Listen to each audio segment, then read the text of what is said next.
এখন বিকাল 3টা বাজে। আমি পতেঙ্গা সমুদ্র সৈকতে যাওয়ার জন্য বের হয়েছি। বাসের জন্য অপেক্ষা করছি, কারণ নির্দিষ্ট বাস ছাড়া তো যাওয়া যাবে না। নির্দিষ্ট বাস নম্বর ছাড়া যাওয়া যাবে না আর কি। তো দেখা যাক। অবশেষে চলে আসছি।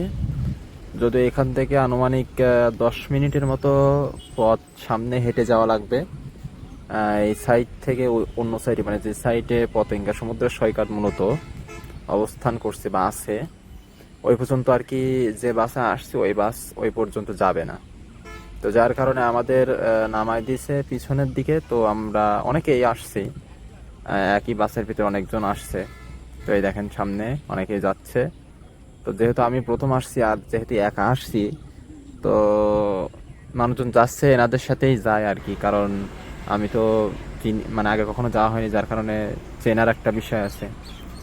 তো এখানে এটা অবশ্য এখানে লেখা আছে কর্ণফুলী টানেল আর কি, কর্ণফুলী টানেল। এই যে এখানে জানি না অবশ্য এটা কি বানাচ্ছে, সেটা শিওর বলতে পারবো না। বড় এরিয়া নিয়ে আর কি বানানো হচ্ছে। তো হাঁটতে হাঁটতে আর কি যাচ্ছি। রাস্তার ধারে অনেকে আছে। এই যে কর্ণফুলী টানেল। এই যে সামনে যে ওই যে দেখা যাচ্ছে গাছ, রাস্তার ধার দিয়ে গাছ আর কি। এইটাই মূলত পতেঙ্গা সমুদ্র সৈকত। তো আস্তে আস্তে যেতে লাগি। এখানে অনেকগুলোই অবশ্য রাস্তা। যে বাসে আসছি মূলত ওই বাসটা এতগুলো রাস্তা ক্রস করে আর কি ওই পাশে যাবে না, এজন্য আর কি ওখানে পিছনে আমাদের রেখে আসছে। তো হাঁটতে হাঁটতে অবশেষে পৌঁছে গেছি। এই যে দেখা যাচ্ছে এটাই মূলত পতেঙ্গা সমুদ্র সৈকত।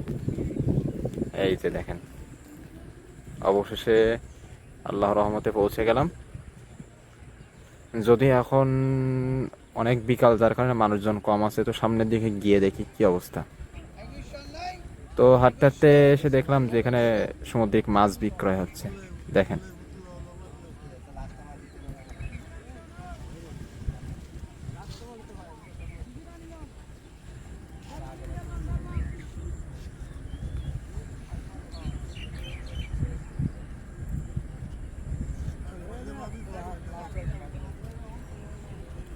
তো মাছগুলো এই লোকটা নিয়ে গেল।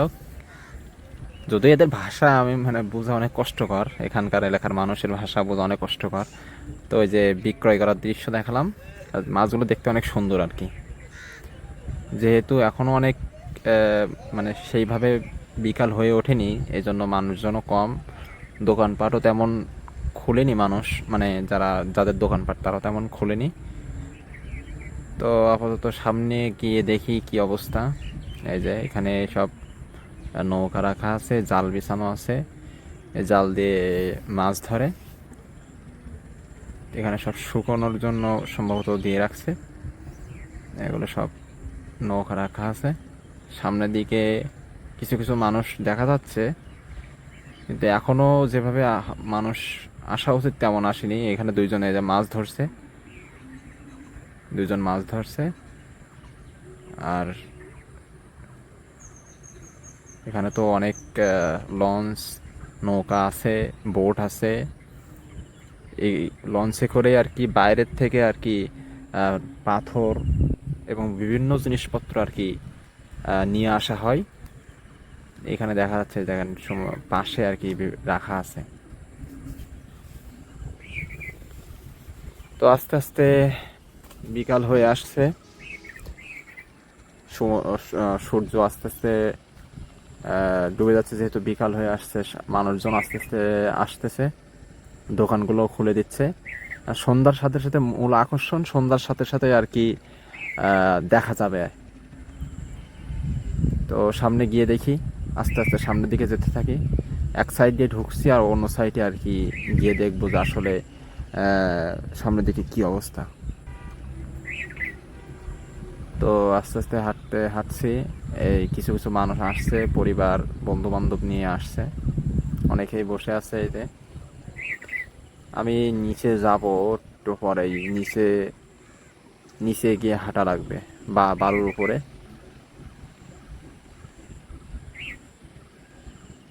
এখন একটা সাইড থেকে নিচে নামা লাগবে।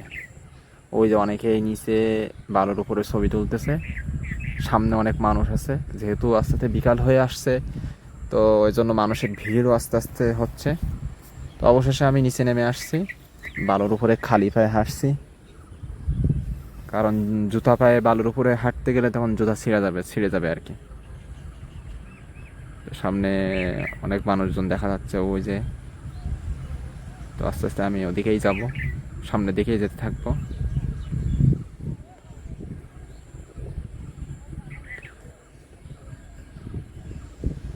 আস্তে আস্তে যত সময় যাচ্ছে, যত সময় যাচ্ছে, সন্ধ্যা হওয়ার আগ মুহূর্তে আপনার সমুদ্রের ঢেউ আরও বাড়বে আর কি। কারণ ঢেউ এখন একটু কম আছে, পানি এসে আমার পা স্পর্শ করছে। আসলে এই মুহূর্তটা অনেক সুন্দর। যেহেতু আসছি একা ঘুরতে, তো যত সম্ভব চেষ্টা করছি নিজের মতো করে উপভোগ করার, যে ঢেউ এসে আমার পা ছুঁয়ে যাচ্ছে। আসলে মুহূর্তটা অনেক সুন্দর, যে বলে বোঝানো যাবে না আর কি। এই যে আস্তে আস্তে ঢেউ বড় হচ্ছে, সময়ের সাথে সাথে সন্ধ্যা যত ঘনিয়ে আসবে তত আস্তে আস্তে ঢেউ বাড়বে আর কি। তো সামনে দেখা যাচ্ছে অনেক মানুষ আছে। শুরুতে যখন আসছিলাম তখন মানুষ অনেক কম ছিল, হাতে গোনা কয়েকজন, না বললেই এমন আর কি। তো আস্তে আস্তে এখন সন্ধ্যা হয়ে আসছে, মানুষজন আসছে, নিজের পরিবার বন্ধু বান্ধব নিয়ে সকলেই আসছে আর কি। এখানে দেখেন অপরূপ একটি দৃশ্য, লাল আভা ছড়াচ্ছে সন্ধ্যার। তো হাঁটতে হাঁটতে সামনের দিকে যাচ্ছি, পাথরের উপর দিয়ে এই যে বড় বড় পাথর দেখা যাচ্ছে, এই যে দেখেন।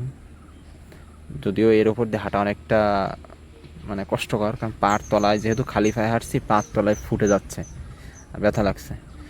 এই যে আস্তে আস্তে নিচে টেবিল চেয়ার দিয়ে দিচ্ছে, আর সন্ধ্যার সাথে সাথে পানির ঢেউগুলো উপরে উঠে আসবে, এবং মানুষ এখানে আসলে মানে বসে খাওয়া দাওয়া করার জন্য আর কি একটা সুন্দর মুহূর্ত হবে। কারণ সমুদ্রের পানি একদিকে পায়ে লাগবে, এবং অন্যদিকে আর কি খাবার টেবিলে খাওয়া দাওয়া করা একটা অন্যরকম ফিলিংস আর কি, উপভোগ করার মতো আর কি। তো এখানে চেয়ার দিয়ে রাখছে বসে সৌন্দর্য উপভোগ করার জন্য। তো সামনে আস্তে আস্তে যে যাই, সন্ধ্যার লাল আভা ছড়াচ্ছে। আসলে সামনে থেকে না দেখলে জিনিসগুলো সুন্দরভাবে উপভোগ করাও যায় না। ছবিতে যেমন দেখা যায়, আসলে সামনে থেকে আরো বেশি সুন্দর।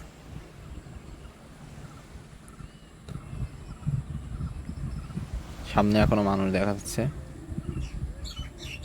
তো আস্তে আস্তে হাঁটতে হাঁটতে ওইদিকেই যাব। আস্তে আস্তে সমুদ্রের ঢেউ বাড়ছে, একটা পাখি নীল দিগন্তে উড়ে যাচ্ছে দেখা যাচ্ছে সামনে।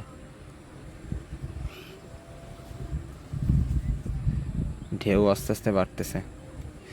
এটা সম্ভবত রাতের বেলা আরো বড় হবে, এবং শেষ পর্যন্ত মানে ঢেউ একদম পাথরের উপর পর্যন্ত উঠবে বলে আশা করা যাচ্ছে। যদিও রাত পর্যন্ত থাকতে পারবো না, কারণ আমার হোটেল থেকে এটা অনেক দূরে, ফিরে যাওয়া লাগবে। তো এখানে অলরেডি লাইট জ্বালিয়ে দেওয়া হয়েছে, বিভিন্ন রান্না বান্নাও শুরু হয়ে গেছে।